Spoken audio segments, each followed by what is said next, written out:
warahmatullahi wabarakatuh. Baik, sebelum saya menjelaskan materi, saya akan memperkenalkan diri terlebih dahulu. Perkenalkan, nama saya Ikrah, jurusan Psikologi Pendidikan dan Bimbingan, Fakultas Ilmu Pendidikan, Universitas Negeri Makassar, angkatan 2018 dengan mata kuliah BK Keluarga. Nah, adapun materi yang saya jelaskan yaitu aspek-aspek etika dalam konseling perkawinan dan keluarga.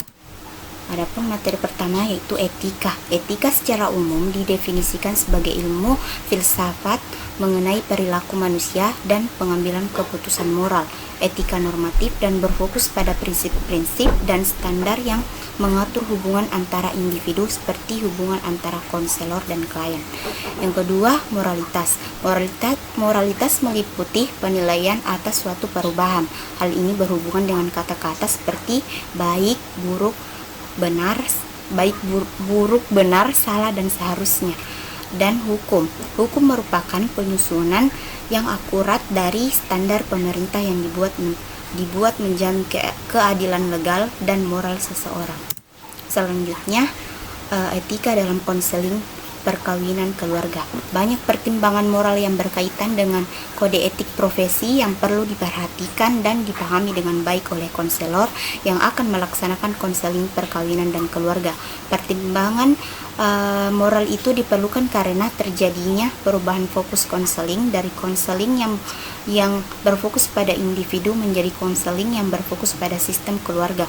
Salah satu hal yang mesti dipertimbangkan konselor adalah kepada siapa dan untuk siapa, tanggung jawab dan legalitas pokok konseling itu. Hal ini penting dipertimbangkan karena perubahan yang sangat menentukan bagi seluruh anggota keluarga, termasuk pasangan suami istri, belum tentu berguna bagi masing-masing pasangan suami istri dan anggota keluarganya.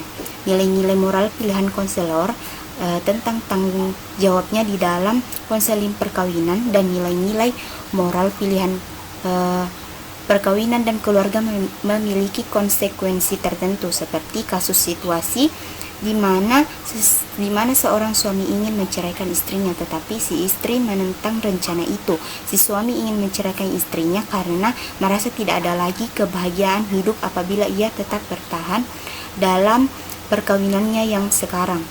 Dalam kasus ini, tampaknya suami lebih senang kalau dalam keluarga ditekankan kesejahteraan individual. Karena itu si suami mengharapkan konseling perkawinan dan keluarga yang lebih memperhatikan kesejahteraan konseling individual. Selanjutnya, konflik etika. Yang pertama, siapa yang terlebih dahulu dilayani. Konselor harus menentukan siapa yang akan terlebih dahulu dilayani. Jika konselor telah menetapkan untuk menangani secara individual, maka ia harus memutuskan dalam hal apa, atau haruskah dengan suami istri dan anggota keluarga dilibatkan dalam treatment. Dan apabila konselor menangani suatu kelompok keluarga, haruskah individu-individu tertentu atau kombinasi dari keluarga dilibatkan secara terpisah. Bagaimana penerapan asas kerahasiaan dalam keadaan yang demikian itu. Yang kedua, ada bagaimana penanganan kerahasiaan. Haruskah rahasia keluarga, misalnya masalah seksual, dibocorkan sebelum atau sesudah pertemuan suami istri yang terpisah? Bagaimana menangani masalah perselingkuhan? Bagaimana dengan rahasia keluarga, perbuatan seorang antara ayah dan anak gadisnya? Dalam hal ini, konselor memiliki tanggung jawab untuk melaporkan perilaku seperti kepada pihak polisi atau pihak lainnya menangani perlindungan dan kesejahteraan anak. Yang ketiga, apa titik utama perkembangan etika?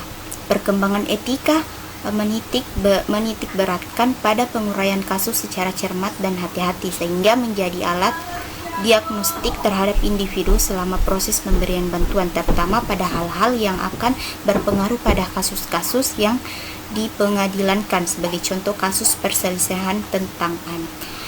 Selanjutnya, yang terakhir, bagaimana keberadaan konselor, kekuasaan atau mengurangi konflik, seperti yang telah dikemukakan oleh sebelumnya bahwa konseling perkawinan dan keluarga menentukan harapan-harapan yang biasanya berkaitan dengan sejenis kelamin atau gender. Harapan-harapan tersebut harus ditangani oleh konselor dengan tindakan sensitif yang dimaksudkan untuk mengubah sikap dan untuk memastikan minat atau kepentingan para pasangan suami istri dan anggota keluarga itu. Selanjutnya, kode etik profesional. Yang pertama, kode pengarahan perilaku. Ada beberapa kode pengarahan perilaku konselor dalam melakukan layanan konseling perkawinan dan keluarga.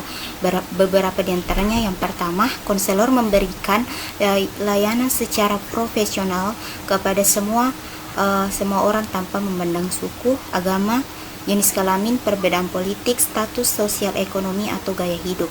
Yang kedua, konselor tidak boleh memanfaatkan hubungan konseling mereka untuk kepentingan pribadi, agama, politik, dan bisnis. Yang ketiga, konselor tidak diperkenankan membayar atau menerima bayaran dalam referral dan harus secara aktif memantau semua informasi penting dari sumber referral. Yang keempat, konselor tidak diperbolehkan memberi layanan kepada klien yang masih berada dalam penanganan profesional lain kecuali dengan konsultasi dari kedua belah pihak. Yang kelima, konselor tidak boleh menghina kualifikasi sesama rekan sejawat. Yang keenam, konselor memiliki kewajiban meneruskan pendidikan dan pengembangan profesionalnya, termasuk aktif berpartisipasi dalam pertemuan-pertemuan asosiasi. Yang ketujuh, konselor berusaha menghindari hubungan dengan klien yang mungkin dapat merusak penilaian profesional atau yang dapat menambah resiko karena mengeksploitasi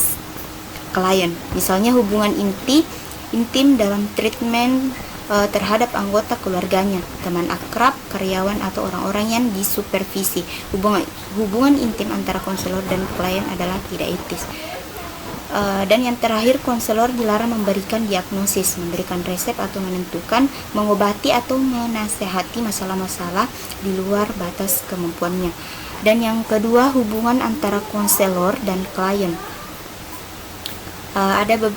Ada beberapa kode pengarahan hubungan konselor dengan klien dalam konseling perkawinan dan keluarga.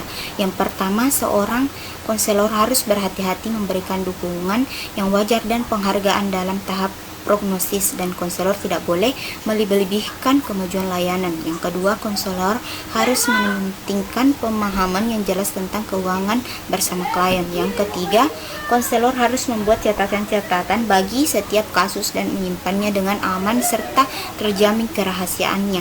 Dan yang terakhir, konselor mengadakan hubungan dalam semua tahap kehidupan, menghargai setiap waktu terhadap hak-hak klien untuk membuat keputusan mereka sendiri.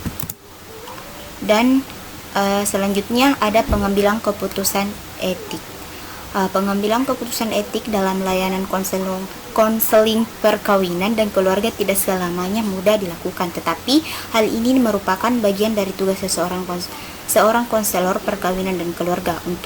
Untuk ini dibutuhkan kualitas kepribadian konselor seperti karakter, integritas, dan keberanian moral. Selain pengetahuan, sebagai konselor perkawinan dan keluarga melakukan layanan konseling dengan standar etik yang dibuat oleh Asosiasi Konseling Profesional. Semua itu biasanya berjalan dengan baik sampai akhirnya berhadapan dengan sebuah dilema yang solusinya tidak jelas atau kelihatannya tidak ada solusi terbaik. Pengambilan keputusan etik dalam konseling perkawinan dan keluarga dapat diingatkan dalam berbagai cara. Satu cara terbaik adalah mengikuti kursus dan melanjutkan pendidikan yang sekarang disyaratkan dalam banyak program konseling lanjutan, dan untuk memperbarui lisensi konselor profesional. Selanjutnya, hubungan ganda. Hubungan ganda dalam konseling perkawinan dan keluarga terjadi apabila konselor terlibat dalam hubungan yang sama sekali berbeda dengan hubungan antara konselor dan klien, misalnya menjadi konselor tetangga, teman, mitra bisnis, dan menerima bayaran dari klien sebagai bentuk balasan terhadap pelayanan, atau menjadi penguasa klien. Didasari bahwa prinsip yang mendasari etik tentang hubungan multiple kelihatan jelas, namun mengimplementasikannya terkadang sulit.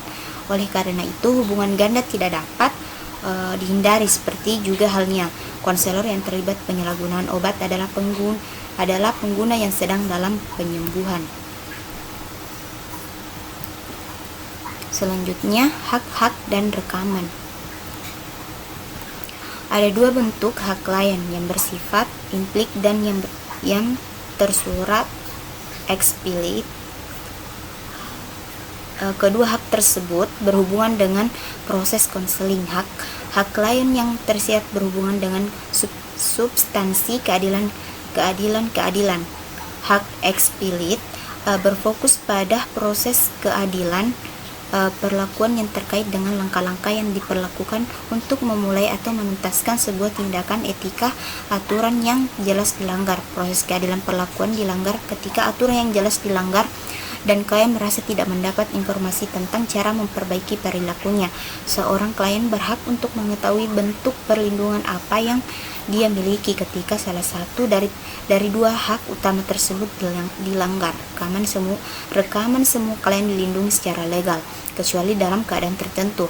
Pada sebagian besar kasus, konselor secara legal diharuskan melindungi semua kliennya tanpa terkecuali, dan dengan cara menyimpan rekaman tersebut dengan baik-baik, terpisah dari rekaman data lain, dan tidak memberikan informasi tentang klien tanpa surat izin. Selanjutnya, cara-cara minimalisir risiko. Yang pertama, menetapkan batasan yang sehat di awal hubungan terapeutik. Persetujuan yang terbuka sangat penting dari awal dan di sepanjang proses konseling, melibatkan klien dalam diskusi yang berjalan dalam proses pengambilan keputusan, dan mencatat dialog atau dengan sesama profesional sebagai satu cara mempertahankan objektivitas dan mengidentifikasi kesulitan yang tak terantisipasi, objektivitas dan mengidentifikasi kesulitan yang tak terantisipasi. Yang kedua, apabila hubungan konselor berpotensi membuat masalah atau apabila risiko dan kerugian yang tinggi, lebih bijaksana apabila konselor bekerja dengan bantuan pengawas. Yang ketiga, dalam bekerja hubungan ganda sangat baik apabila memulainya dengan memastikan apakah hubungan semacam itu dapat dihindari. Dan yang terakhir, salah satu cara mengatasi kemungkinan risiko pekerjaan sebagai konselor adalah dengan mengadopsi kebijakan dan menghindari total hubungan ganda. Baik, itulah tadi penjelasan materi dari saya. Lebih dan kurangnya mohon dimaafkan. Wassalamualaikum warahmatullahi wabarakatuh.